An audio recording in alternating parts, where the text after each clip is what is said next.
Hello friends, welcome to the Chitra science hub. आज हम over potential पे कुछ मल्टीपल चॉइस क्वेश्चंस डिस्कस करेंगे।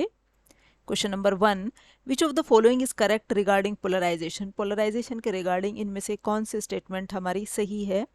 It is the deviation from equilibrium potential that occurred due to change in net current flow and its magnitude is measured in terms of over voltage. ये हमारा क्या है, polarisation जो है deviation है किससे, किससे डेविएशन है, from equilibrium potential that occurred due to change in net current flow. जो नेट करंट फ्लो की में जो चेंज आता है उसकी वजह से जो इक्विलिब्रियम पोटेंशियल में डेविएशन होता है उसे हम ओवर वोल्टेज के फॉर्म में मेजर करते हैं। तो इसका सही ऑप्शन है हमारा D.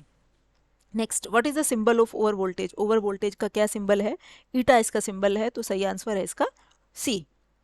Next, which of the following is a controlling factor of activation polarization. इनमें से कौन सा जो है एक्टिवेशन पोलराइजेशन में हमारा कंट्रोलिंग फैक्टर है। तो एक्टिवेशन एनर्जी जो है रिएक्शन की वो हमारी कंट्रोलिंग फैक्टर है, तो इसका सही आंसर है हमारा ए।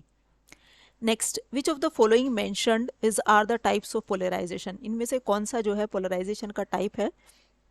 Activation polarisation, concentration polarisation, resistant polarisation. Resistance polarisation को हम ओमिक पोलराइजेशन भी कहते हैं। हमारी जो है ओमिक ओवर वोल्टेज जो है उस ओमिक ओवर वोल्टेज भी कहते हैं। तो ये तीनों ही हमारे टाइप्स ऑफ पोलराइजेशन है, तो इसका सही आंसर है हमारा D. Next, which of the following are correct regarding concentration polarisation. इनमें से कौन सी स्टेटमेंट हमारी सही है कंसंट्रेशन पोलराइजेशन के regarding. It is it is a continuation of activation polarisation. ये हमारी एक्टिवेशन पोलराइजेशन के साथ ही कंटिन्यूशन में रहता है। और ये है क्या, diffusion of ions in the bulk solution is the controlling factor. जो डिफ्यूजन ऑफ आयंस होती है बल्क सॉल्यूशन में वो कंट्रोलिंग फैक्टर है and is usually operates at high current densities. और ये जनरली हाई करंट डेंसिटीज पे ऑपरेट होता है, तो उसका सही आंसर है हमारा डी।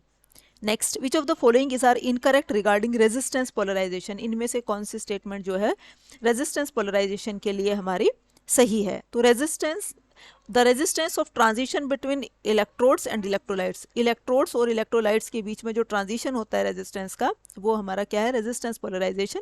तो सही आंसर है इसका B. Next, over voltage is also known as. Over voltage को हम दूसरा नाम क्या है, इसे हम बबल पोटेंशियल भी कहते हैं, तो इसका सही आंसर है हमारा सी। ओवरऑल ओवर वोल्टेज इज, जो ओवरऑल ओवर वोल्टेज होती है वो तीनों ओवर वोल्टेज का सम होती है। कौन सी, एक्टिवेशन वाली, कंसंट्रेशन और ओमिक ओवर वोल्टेज कह लें या रेजिस्टेंस ओवर वोल्टेज, तीनों का हमारा सम होती है ओवरऑल वोल्टेज, तो इसका सही आंसर है हमारा D. Next, TOEFL plot is a relation between hydrogen over potential and, जो टफल इक्वेशन है हमारी वो किस किस के बीच का रिलेशन है, हाइड्रोजन ओवर पोटेंशियल और करंट डेंसिटी के बीच का, तो इसका सही आंसर है हमारा A. Next, over voltage is depends on which of the following factors. इनमें से कौन से फैक्टर्स पे हमारी ओवर वोल्टेज डिपेंड करती है। करंट डेंसिटी, टेम्परेचर, प्रेशर या ऑल ऑफ द अबव। इन तीनों ही फैक्टर पे हमारी डिपेंड करती है, तो इसका सही आंसर है हमारा D. Next, with increase in current density over voltage, यदि हमारा जो है करंट डेंसिटी बढ़ती है तो ओवर वोल्टेज क्या होता है, हमारा ओवर वोल्टेज इंक्रीज होता है, तो इसका सही आंसर है हमारा A. With increase in temperature over voltage, यदि टेम्परेचर बढ़ाते हैं तो ओवर वोल्टेज पे क्या इंपैक्ट होता है, ओवर वोल्टेज हमारी डिक्रीज होती है, तो इसका सही आंसर है हमारा B. Next, with increase in pressure over voltage, यदि हमारा प्रेशर बढ़ाते हैं तब क्या इंपैक्ट होता है, तब भी हमारी ओवर वोल्टेज डिक्रीज होती है, तो सही आंसर है बी।